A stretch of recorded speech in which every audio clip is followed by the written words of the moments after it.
À la une de l'actualité, la campagne électorale pour les élections de décembre prochain en République démocratique du Congo se poursuit sur fond des doutes. À l'étape des Massimanimba au Kwilu, Moïse Katumbi a exprimé son souhait de mettre à la disposition de la Commission électorale nationale indépendante des avions pour les déploiements des kits électoraux qui tardent encore. New Look Maman Yemo, l'hôpital général de référence de Kinshasa sera bientôt fonctionnel. Pour ce faire, le ministre de la Santé s'y est rendu sur place pour s'assurer de ce qui est fait avant l'inauguration par le chef de l'État. Voilà pour les sommaires. Madame, Messieurs, bonsoir. Le candidat numéro 3 à l'élection présidentielle du 20 décembre 2023, Moïse Katumbi et Amassima Nimba dans les Kwilu. Poursuivant sa tournée électorale, il a, au cours de son meeting, exprimé son souhait de mettre à la disposition de la Commission électorale nationale indépendante des avions pour les déploiements des kits électoraux en province pour permettre l'organisation des élections à bonne date. Poursuivant sa tournée dans le Grand Bandundu, Moïse Katumbi Tchapou est arrivé à Massimanimba, un des territoires de la province de Kwilu. Comme dans ses habitudes, c'est une foule nombreuse qu'il a accueilli comme un messie. Hommes, femmes, jeunes et vieux, tous étaient déterminés à se rendre au lieu choisi pour le meeting.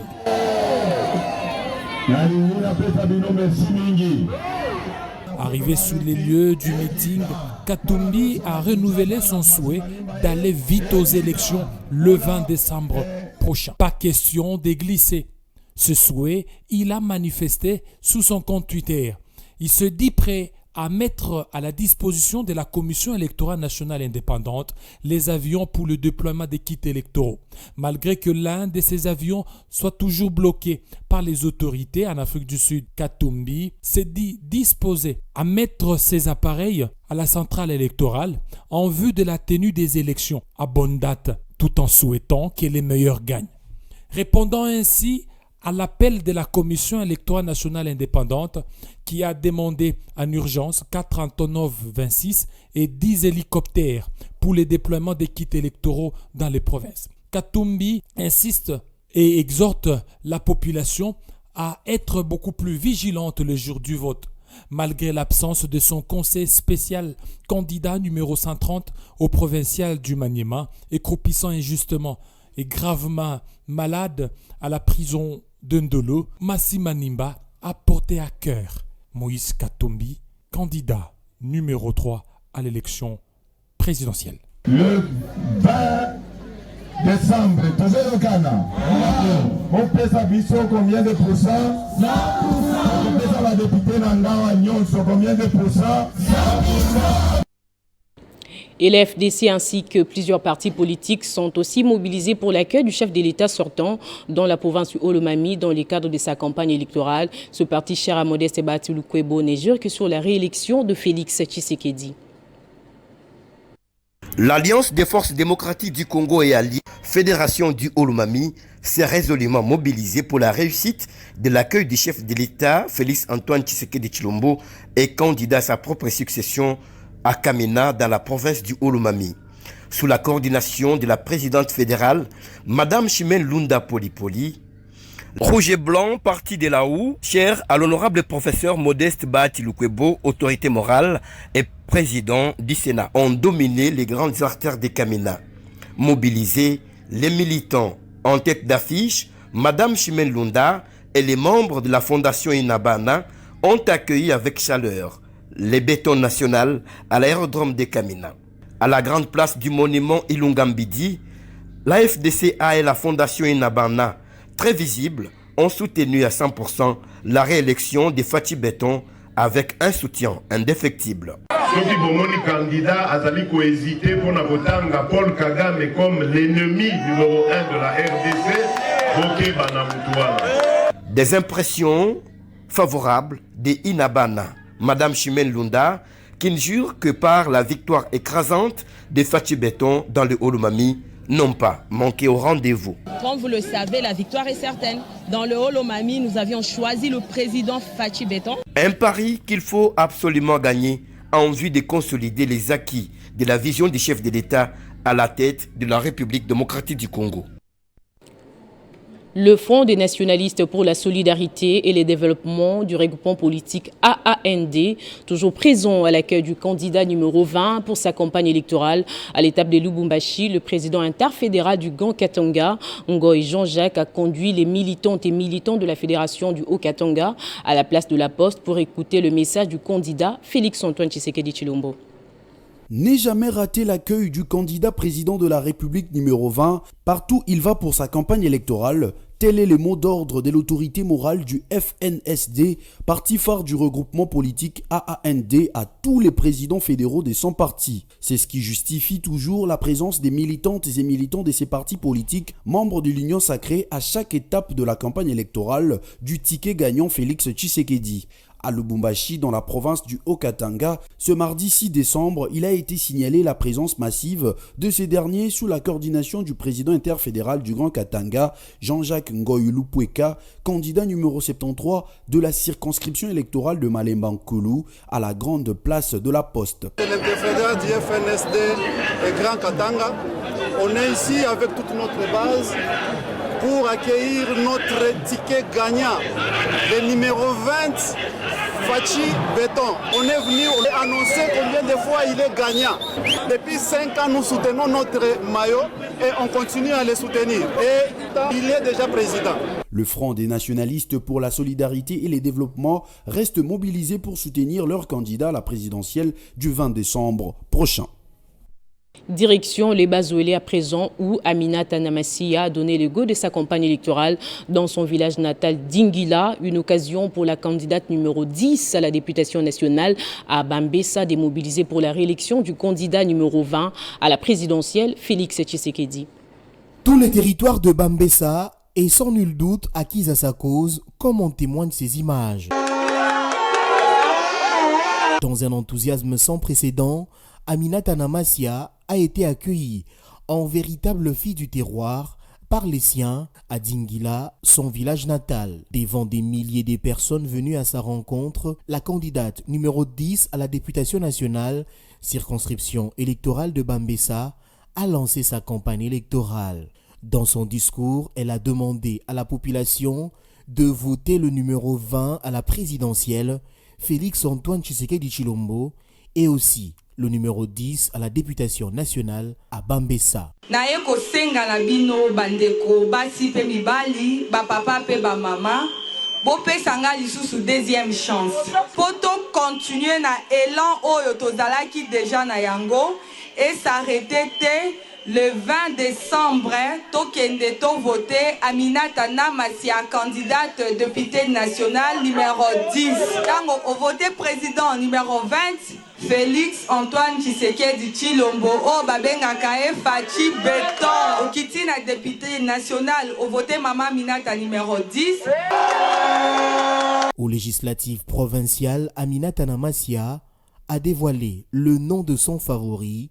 Il s'agit de Issa Bazego Sébastien, candidat numéro 29 à Bambessa. Les populations de Bambessa en général et celles de Dingila en particulier ont déjà choisi le numéro 10 à la députation nationale, Aminata Namassia, et n'attendent plus que la date du 20 décembre pour voter. Au Nord Kivu, les ministres de l'Industrie et candidats député national numéro 39 en territoire des Lubero, Julien Paluku a clôturé sa tournée dans les sud du territoire des Lubero, prêchant Félix Tshisekedi. Jeudi 7 décembre 2023, une journée sans repos pour le ministre de l'Industrie, Julien Paluku Kahongya, dans son fief électoral de Lubero, au Nord Kivu. Cette dernière a clôturé sa caravane électorale dans la partie sud de ce territoire par un record de 7 meetings populaires animés en une seule journée dans différentes agglomérations. Parti de Kirumba, Julien Paluku qui mobilise le Nord Kivu en général et le territoire de Lubero en particulier en faveur de son candidat président de la République, Félix Tshisekedi, a tenu son premier meeting du jour à Miobwe. S'adressant aux habitants de cette entité du groupement Moussindi, il a expliqué les performances réalisées par Félix Tshisekedi au cours de son premier mandat, notamment la gratuité de l'enseignement de base qui a permis à 6 millions d'enfants de reprendre le chemin de l'école, le recrutement, la formation et l'équipement de 40 000 militaires, ainsi que la relance du secteur industriel pour l'indépendance économique de la RDC. Reprenant son bâton de pèlerin, Julien Paluku, qui est également candidat député national numéro 39 dans ces mêmes territoires, s'est rendu tour à tour à Kassé, Matembe, Vutsorovia, Bingi, Kisingiri et Alimbongo. À chaque étape de ce périple, il a communié avec la population à travers des meetings populaires dans lesquels il prêche le numéro 20 à la présidentielle du 20 décembre.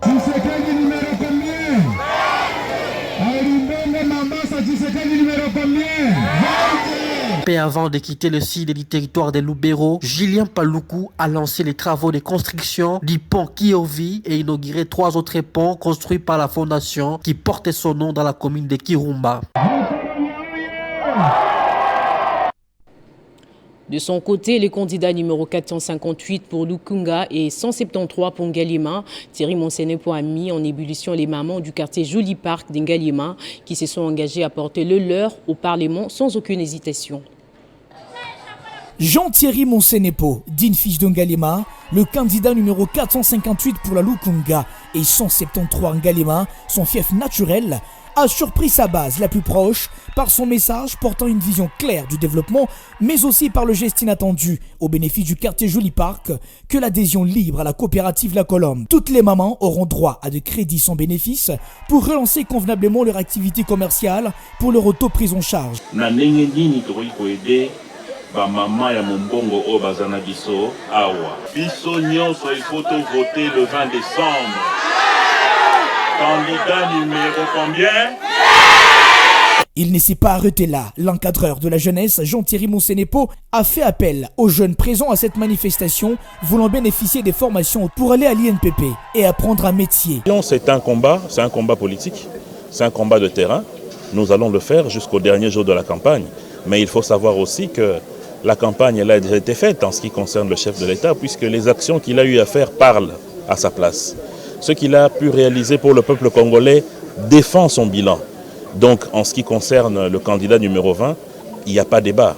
Mais en ce qui nous concerne, en tant que candidat député national pour le Conga et provincial pour Ngalema, nous avons du chemin à faire dans le sens qu'il faut qu'on explique à nos compatriotes ce que nous allons faire une fois qu'ils vont nous donner leur confiance. Pour boucler la boucle, à l'intérêt des mamans, Jean-Thierry Monsenepo a offert de pagne à plus de 500 femmes, y compris les filles qui ont répondu présentes à cette activité. Par la suite, les futurs représentants des Quinois de la Lukunga au Parlement, Jean-Thierry Monsenepo a visité les malades dans un dispensaire de la place où il a payé pour tous les malades les frais d'hospitalisation. Toujours à Kinshasa, les habitants de Funa ont été visités par Colette Chomba, candidate députée nationale numéro 670 le jeudi 7 décembre 2023.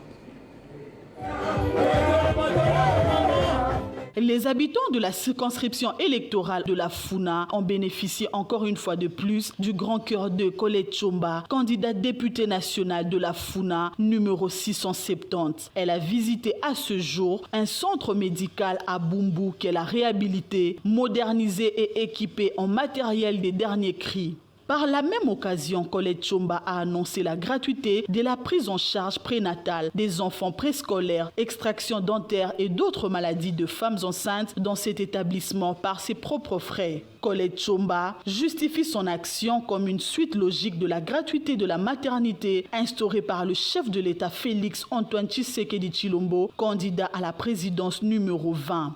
Devant une liesse populaire à Bumbu, la candidate du regroupement Force politique alliée à l'UDPS Tshisekedi a exprimé son amour pour la population de la Funa. Un amour qu'elle a toujours traduit en actions concrètes durant son quinquennat. Bana Bumbu, le 20 décembre,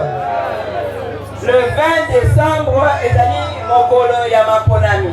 Bato batamboli ya ebele ya lolenge nyonso na kosi. Mais,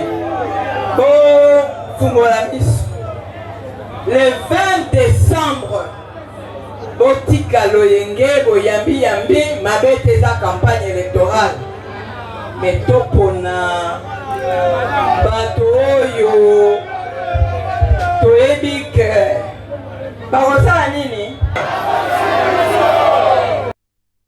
Le candidat numéro 58 à la députation nationale et 96 à la députation provinciale, Atumatu Bwana, s'est rendu dans son fief électoral de Mbanza-Ngungu, dans la province du Congo central. Objectif, prêcher le numéro gagnant à ses électeurs.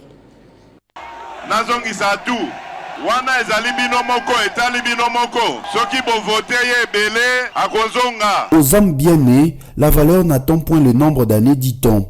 Ingeta, c'est le nouveau parti politique dont les fondateurs s'appellent Atumatu Bwana. Un nom, une valeur, un symbole pour son engagement à la défense de la patrie. L'ancien gouverneur du Congo central a su conquérir l'adhésion massive de la population de sa province de par les actions menées en son temps. Cette reconnaissance se matérialise encore davantage pendant cette période des campagnes électorales, qui sont tout premier escale spontanée à la cité Ntsele. La population a arrêté son cortège pour communier avec son leader, Mbanza-Ngungu, son fief électoral. Cet électorat qui avait réclamé au chef de l'État Félix Tshisekedi de faire revenir Atumatu Bwana à la tête de la province du Congo central. Mbanza-Ngungu s'est encore mobilisé quelques jours après pour réserver un accueil délirant au numéro 1 du parti Ingeta pour le lancement de sa campagne électorale. Les candidats numéro 58 à la députation nationale et 96 au provincial a exhorté la population de Mbanza-Ngungu à opérer un choix judicieux le 20 décembre prochain.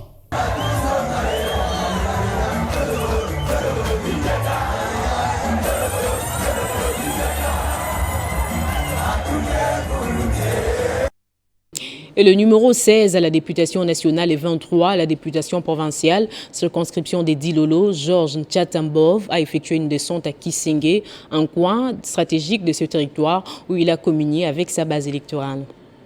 Poursuivant son périple électoral dans son fief, après Kassaji et d'autres villages, Georges Tchata s'est rendu à Kisenge. En mi-chemin entre les secteurs Luna et Kisenge, s'est trouvé un pont jeté sur cette rivière qui a cédé dans les travaux qui sont financés à 100% par Georges Tchata, qui a supervisé les travaux des constructions et des rénovations de ces ponts. Tout ceci pour l'intérêt de ses compatriotes. Aussitôt arrivé à Kisenge, l'homme a été accueilli par une foule en face de ce qu'il s'est adressé en prêchant le numéro gagnant. 23 à la députation provinciale, 16 à la députation nationale et 20 à la présidentielle pour la continuité de l'élan du développement.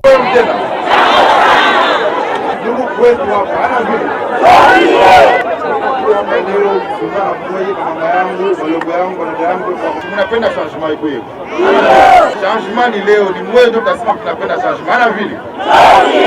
Niko candidat député national numéro 16. Nous tena candidat député provincial au numéro 23. Ça savoir. Ça savoir. Moi voter mieux pour ça le 20 décembre na vile. Tchata Georges est à ce jour le véritable porte-parole de son territoire des Dilolo qui aspire à son développement pour l'intérêt général de la population. Et pour clôturer ce chapitre, campagne électorale pour les élections législatives nationales et provinciales, le candidat député Émile Mpéchi, numéro 146, Mongafula et 594 Lukunga, poursuit sa tournée électorale dans son fief afin de le conscientiser à voter pour lui et pour les présidents sortants, Félix Tshisekedi. À l'approche des joutes électorales prévues le 20 décembre prochain, le candidat député national et provincial à Lukunga et Mongafula, Émile Mpéchi, a voulu se démarquer en ces jours par ses actions raisonnables et son engagement en faveur du développement tant social qu'économique de la population de la circonscription de Lukunga. Auteur d'une tournée dans la circonscription électorale de Lukunga et particulièrement dans la commune de Mongafula, Émile Mpéchi se présente aux échéances électorales comme une voix pour le sans-voix. Sa mission est de représenter valablement ces catégories de personnes au sein de l'Assemblée provinciale et nationale. C'est ici, là où on dit Mutulu Nangai Kundama. On a amené un message d'espoir et un message de changement et nous apportons ces changements depuis la base, c'est-à-dire au niveau provincial dont je porte le numéro 146 dans la commune de Mongafula, ainsi que 594 dans la circonscription de la Lukunga. À la présidentielle, le président Félix Antoine Tshisekedi, à qui nous voulons que son mandat soit renouvelé. Ayant une expérience dans les affaires et dans la politique active, Émile Mpetshi axe ses actions sur les développements et l'émergence de la commune de Mongafula. Émile Mpetshi se veut porteur d'un changement positif à Mongafula, puisque sa vision reste et demeure celle d'une commune prospère. Les habitants de Mongafula optent pour le numéro 146 à la députation provinciale pour la commune de Mongafula et 594 à la députation nationale dans la circonscription de Lukunga. En justice, d'abord, le vernissage du livre La prise à partie des magistrats en droit congolais du docteur et président du tribunal des pairs de Kinshasa-Gombe, Crispin Ngandou Kalimba, ce nouveau-né dans le monde de la littérature, vient interpeller le comportement des magistrats. La cérémonie des vernissages a eu lieu en présence du président de l'UNPC Kinshasa, Jean-Marie Kassamba, ainsi que plusieurs autorités universitaires du pays. Dans l'objectif de bannir certaines antivaleurs, notamment la corruption, les docteurs en droit de l'université de Kinshasa, Crispin Ngandou, vient de mettre à la disposition des étudiants et lecteurs en général un ouvrage intitulé « La prise à partie des magistrats en droit congolais, confrontation de la théorie à la pratique ». Le vernissage de ces livres a eu lieu à Kinshasa par les directeurs des cabinets adjoints du président de la République, Nicole Boacha, qui dans son speech a rappelé les biens fondés de cet ouvrage. Pour que la prise à partie n'existe plus, il faut un comportement. Un comportement juste, un comportement noble et un comportement exempt de toute suspicion. Jean-Marie Kassamba, président de l'UNPC Kinshasa, a jeté l'éponge quant à l'importance de cet ouvrage. Aujourd'hui, cet ouvrage va permettre à tous les magistrats de considérer que leur comportement peut être interpellé par des procédures de prise à partie et les avocats vont veiller à tout cela. Donc moi je félicite l'auteur, qui sera d'ailleurs mon invité bientôt, et j'invite en tout cas et les magistrats et les avocats à voir ces livres parce que c'est un moyen par lequel on comprend la procédure et surtout qui va permettre aux justiciables de savoir qu'aucun magistrat n'est au-dessus des lois. À son tour, l'auteur du livre a réveillé la conscience de l'appareil judiciaire congolais à s'imprégner des notions fondamentales de celui-ci afin de le mettre en pratique. Les juristes, c'est-à-dire les praticiens, les magistrats et avocats, ainsi que des étudiants, les chercheurs, d'en consommer. Non seulement d'en acheter. Consommer, c'est les lire et comprendre et les mettre en pratique. Si jamais vous avez les livres, la meilleure façon de consommer l'ouvrage, c'est de pratiquer. On ne peut pas pratiquer ce qu'on n'a pas connu. Notons que l'auteur du livre est également président du tribunal de paix Kinshasa-Gombe. Cet ouvrage est vendu à $50 pour faire lever un nouveau soleil dans le monde judiciaire en République démocratique du Congo. Des cours d'appel et des greffiers dont la gestion des cours, tribunaux et des greffes sont en formation dans les cadres du management de l'appareil judiciaire. Objectif, renforcer les capacités des résultantes de la réforme judiciaire déjà entamée. Renforcer les capacités managériales de premier président des cours d'appel et des greffes dans la gestion des cours et de greffes, c'est l'objectif poursuivi par cet atelier sur le management des institutions judiciaires et des greffes. Ces travaux s'inscrivent dans les cadres de la réforme de la justice en cours dans le pays. Cet atelier est organisé pour vous dire que vous devez vous ressaisir et vous considérer à juste titre que vous êtes de vrais gestionnaires, de vrais managers, non seulement de l'activité judiciaire, mais aussi et surtout de plusieurs autres domaines connexes. Ces travaux qui interviennent à la veille des scrutins est une interpellation sur les rôles que devra jouer l'appareil judiciaire dans ces processus. Ces échanges se sont articulés autour des 4 points majeurs à savoir la gestion du personnel judiciaire, l'organisation et les fonctionnements des juridictions, la gestion du patrimoine des institutions judiciaires ainsi que le budget. Des travaux ont permis à chaque délégation de faire un état des lieux de la gestion des juridictions, de son ressort d'une part et d'autre part de relever les difficultés qui empêchent les bons fonctionnements des juridictions afin de proposer des solutions. Le premier président parlait des élections qui arrivent, mais c'est en ce moment-là qu'on peut vivre beaucoup de clientélisme.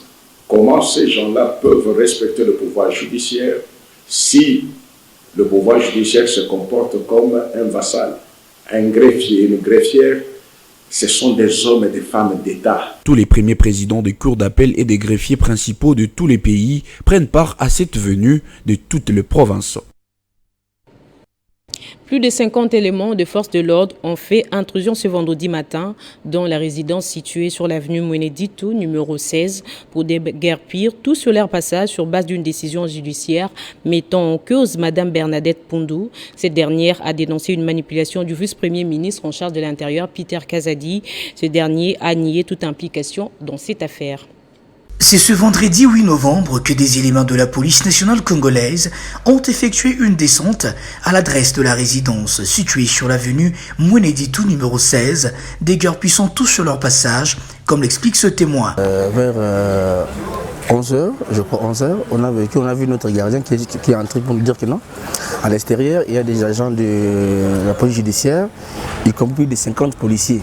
Au moment où on n'a pas été saisi, ni informé, ni quoi que ce soit, depuis qu'on a commencé à habiter ici, on n'a pas connu de problème. Du parquet des grandes sortes de Kinshasa Gombe, c'était un jugement de 2001, mais qui est exécuté aujourd'hui.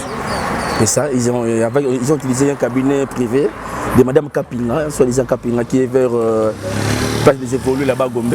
Ils étaient là, ils ont exécuté la station. Ils étaient dans les 50 policiers. Puis 4 agents qui étaient avec la maman là, des huissiers, y compris 15 mètres. Madame Bernadette Mpudou, à qui appartenait cet espace qu'elle dit avoir vendu à des individus depuis plusieurs années en bonne et due forme, dénonce une manipulation de la justice par de personnes visiblement mal intentionnées, impulsée par Madame Makolo Kabulanda. Cette dernière avait pourtant été déclarée perdante par la Cour de cassation dans l'affaire l'opposant à Madame Bernadette Mpudou. Contacté, le vice-premier ministre en charge de l'Intérieur, cité comme instigateur dans ces dossiers, dit n'être pas impliqué ni de loin ni de près dans ces dossiers. Il a ordonné à ce que les effets retournent dans la parcelle avant de promettre de diligenter une enquête afin de mettre la main sur tous les instigateurs. Et l'OCC Lubumbashi vient de clôturer la formation organisée à l'intention de ses cadres et agents, une session d'actualisation des connaissances des inspecteurs. Du 4 au 7 décembre 2023, les agences de cadre de l'Office congolais de contrôle OCC ont participé à la session de formation sur la norme internationale ISO 17020 assurée par les équipes techniques de BIVAC. De la contextualisation en passant par la terminologie, les exigences à caractère organisationnel et technique, les annexes ainsi que les accréditations des organismes d'inspection, toutes ces matières ont été dispensées.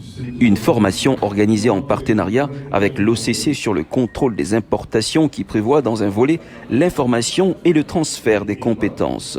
En effet, cette session de formation a répondu aux attentes de l'OCC telles que voulues par son directeur général, Dr Étienne Chimanga, qui voudrait que la norme ISO 17020 puisse être déployée dans toutes les entités provinciales. Il était question de faire une formation sur la norme internationale ISO 17020. Donc au cours de ces 4 jours, nous avons donné suffisamment d'informations aux inspecteurs, cadres et agents de l'OCC, de manière à leur permettre de mieux gérer leur organisme d'inspection. Donc plusieurs points étaient abordés, notamment des exigences en matière de gestion administrative, de gestion de la structure, de gestion de ressources, aussi bien humaines que des infrastructures. Dans un rythme de marathon avec assiduité, durant 4 jours, les inspecteurs de conformité étaient à l'école du savoir pour actualiser leurs connaissances au centre des activités de l'OCC. Et pour finir, Nuluk Maman Yemo, l'hôpital général de référence de Kinshasa, sera bientôt fonctionnel. Pour ce faire, le ministre de la Santé s'y est rendu sur place pour s'assurer que ce qui est fait avant l'inauguration par le chef de l'État. Le ministre de la Santé publique, Roger Kamba, annonce que l'hôpital général de référence ex-Mama Yembo de Kinshasa sera bientôt inauguré et mis en service. Cet événement marquera la mise en service du premier grand hôpital public construit en République démocratique du Congo depuis 1960. Selon le patron de la santé, sa réhabilitation est le résultat de la volonté politique du président de la République, Félix-Antoine Tshisekedi Tshilombo, d'investir dans les systèmes de santé au bénéfice des populations. Il a dit, après avoir inspecté ce grand chantier fin prêt. Avant même qu'on dépose le premier lit ou la première table, il fallait que je m'assure de ce qui est fait. Et donc, c'est pour cela que je suis venu aujourd'hui, pour m'assurer que les équipements peuvent commencer à être déployés. Maintenant, c'est un hôpital qui n'est qu'une première phase, en sachant qu'on en construit 2 autres aussi gros que celui-ci. Et pour ceux qui voudraient voir déjà les travaux du 2e module qui est derrière. Et donc, c'est un hôpital de transition, mais qui va être fonctionnel de manière complète dès l'ouverture. L'ouverture se fera en 2 temps. Il y aura l'ouverture officielle où nous, en tant que l'État, on récupère l'hôpital et puis on met les administratifs, on met les gestionnaires qui, eux, maintenant, fixent la fonctionnalité de l'accueil des patients. Outre l'hôpital général de référence de Kinshasa, plusieurs centres de santé ont été construits et équipés dans le cadre du programme de développement des 145 territoires. Place au rappel des titres présents. La campagne électorale pour des élections de décembre prochain en République démocratique du Congo se poursuit sur fond des doutes. À l'étape des Massi Manimba Okwilu, Moïse Katumbi a exprimé son souhait de mettre à la disposition de la Commission électorale nationale indépendante des avions pour les déploiements des kits électoraux qui tardent encore. New Look Maman Yemo, l'hôpital général de référence de Kinshasa sera bientôt fonctionnel. Pour ce faire, le ministre de la Santé s'y est rendu sur place pour s'assurer de ce qui est fait avant l'inauguration par le chef de l'État. C'est ainsi que se referme cette édition. Merci de rester en compagnie de nos programmes.